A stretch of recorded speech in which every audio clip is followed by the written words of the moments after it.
Hi అండి. ఒక చిన్న మినీ వ్లాగ్ అండి. లాస్ట్ మినీ వ్లాగ్ అయితే కంటిన్యూషన్ ఇది. నేను కాకరకాయ కారం ఎలా చేశాననేది మీకు ఈ షార్ట్‌లో చూపిస్తాను. కొంచెం శనగపప్పు, ఉప్పు, కారము, జీలకర్ర, కొన్ని చిన్నుల్లిపాయలు అయితే యాడ్ చేసుకొని కారం ఇలా ప్రిపేర్ చేసుకున్నాను.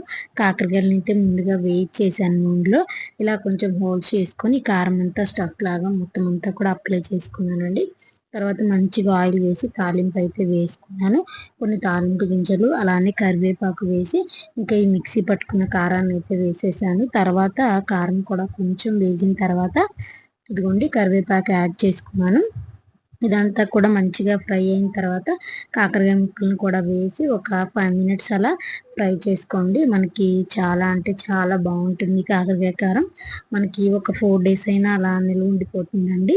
ఇంక నేను వేడి వేడి అన్నంలో కొంచెం నెయ్యి అయితే వేసుకొని కాకరకాయ కారంతో అయితే తిన్నాను. చాలా బాగుందండి.